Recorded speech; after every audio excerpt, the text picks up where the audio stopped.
So here's a video of my 2000 Corvette for sale on eBay. I'll include the link at the bottom of the YouTube post. It's in great condition. You know, I'll sort of let the video talk for itself. I'm not the best salesperson on the planet, and I don't want you to buy anything you don't want to buy anyway. So here you go.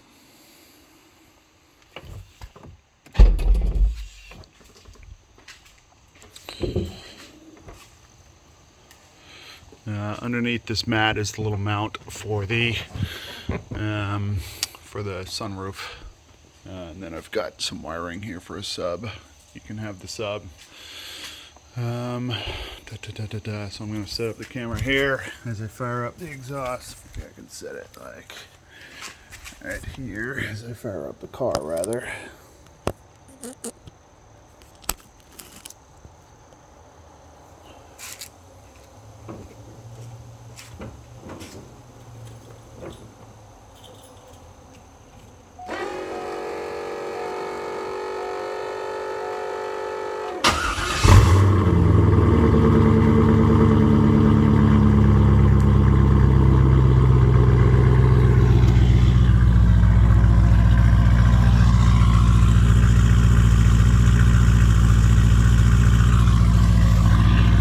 Hasn't been started in a few days. Obviously it started right back up.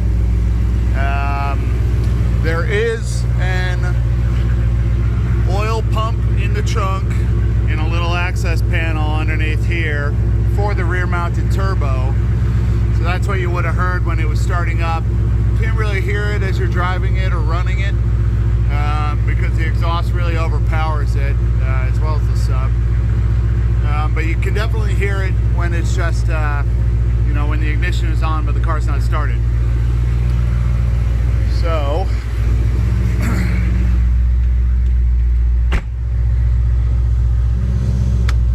go ahead and throw it in reverse. So there's your boost controller right there. It's got 3 modes. So A is some boost. I think I have it set to about 6 pounds. B is high boost. I've got that set to 10 pounds right now. And let's see here, off is basically nothing. It does still produce some boost. It's like 3 or 4 pounds or so.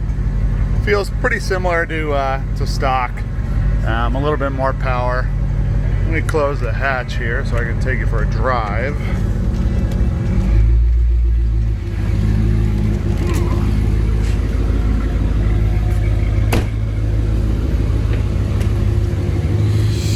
So, unfortunately, it's very rainy today, so I'm not going to be able to really get on it. Oil pressure's good, as you can see. Let's go ahead and turn off the Pearl Jam. Bluetooth radio. Nice new rear speakers. Oh, and it's pouring right now. Okay, perfect. Well, let's go for a quick spin anyways.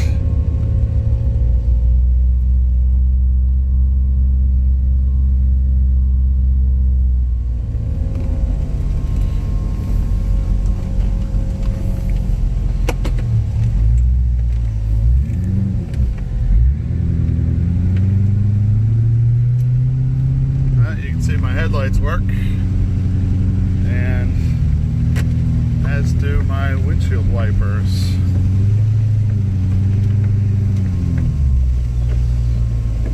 Now I'm just gonna go, like I said, unfortunately I've got to go quite slowly because it will spin the tires a lot in this weather.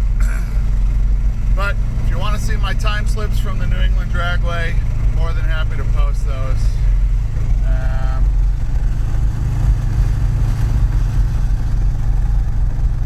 I didn't run it a ton, just kind of wanted to see what it did.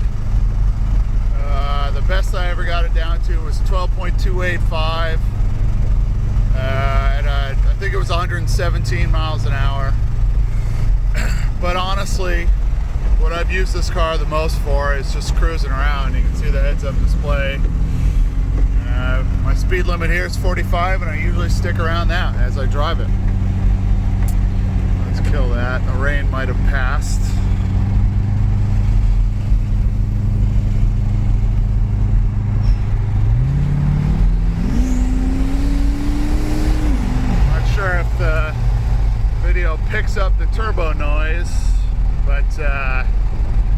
pretty incredible.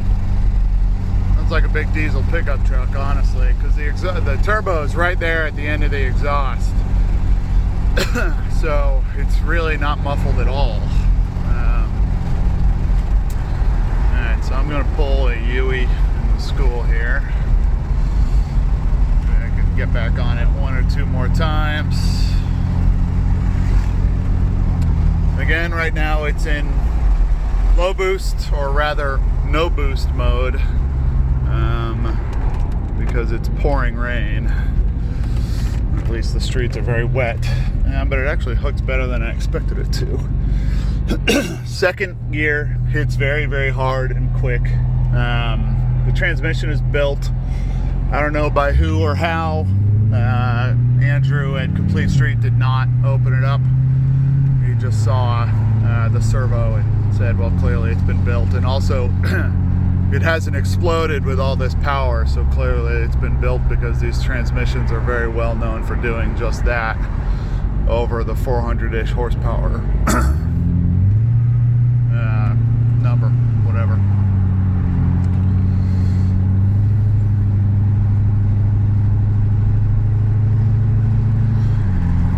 Yeah, here comes the rain again.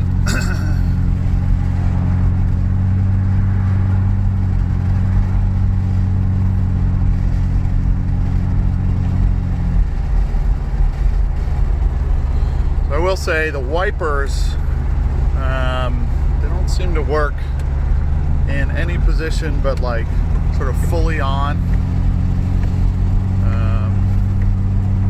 That's really the only quirk I've noticed with this car. From time to time I do get a TPMS message. I don't know if the tires have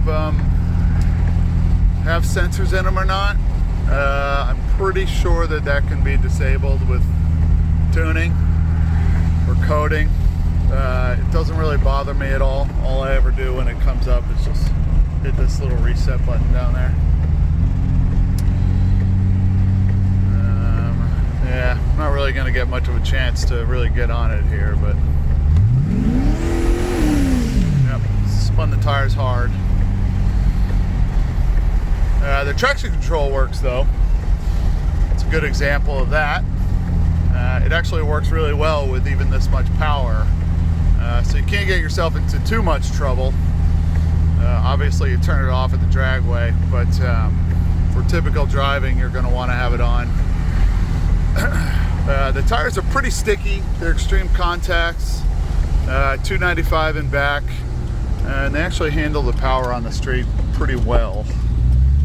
I found that 10 pounds was just a little bit too much boost for the tires at the dragway. It started slipping just the tiniest bit.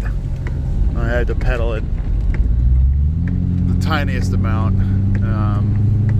So 9 is really like the sweet spot for this tire setup, but throw some drag radials on it and it can handle a lot more power, I'm sure. So I'll kind of go through this stuff. The AC, like I said, does not work, but all these buttons work. Driver up, passenger. All this stuff works here. So you go to, you can crank through. Right now the average is 5.7, but I actually have gotten it up to like 19, believe it or not. If you see a light on the dash, it's just I don't have my seatbelt. Trip meter works, so it's 80,000 miles. Yada yada yada. Lap timer, super useful. I actually put new oil in it when I got it. Rotella, I think either 40 or 50, I forget, the diesel motor oil that was advised on LS1 Tech. I did not do a filter though, so you'll probably want to do that when this runs down. A bunch of options you can configure on this thing. So you can change it from kilometers to miles an hour. I mean, that's kind of it. It's got the heads-up display. I don't know if you can really see it. Maybe if I turn off the lights. Yeah, there we go. You can kind of see it there. There's a whole bunch of adjustment. Dimmer, brighter, whatever. Lights work there. And there's not a whole lot else to this car. So like I said, traction control works. You know, the little cigarette lighter in there works. The button for the gas door works. Windows both work. Auto going down. Windows up. Those are not auto going up. No issues with the motors or anything. Door locks work. There's a little fob on here. It's kind of flaky, but it actually does work, believe it or not. Straight out of like 2003, that thing. Both mirror adjustments work. Horn works. It seems like everything basically works on it except for the sort of staged window wiping. So that's it. Maybe I'll pop the hood. I'll show you under the hood in the video here. Just get the exhaust out of my garage.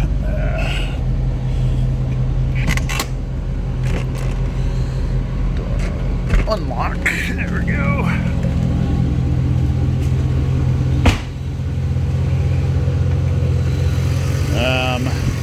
So I didn't build the car. I leave that to the professionals. It's got an intercooler. The valve covers, or not the valve, the plastics have been removed. This is some old emissions thing. Andrew told me not to worry about it.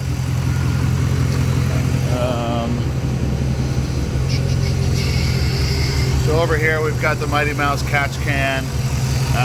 So as I was kind of saying, it's got an intercooler on it, and underneath the car there's actually a really nice pipe going all the way to the back from the turbo. There's a lot of piping underneath this car. There's oil piping,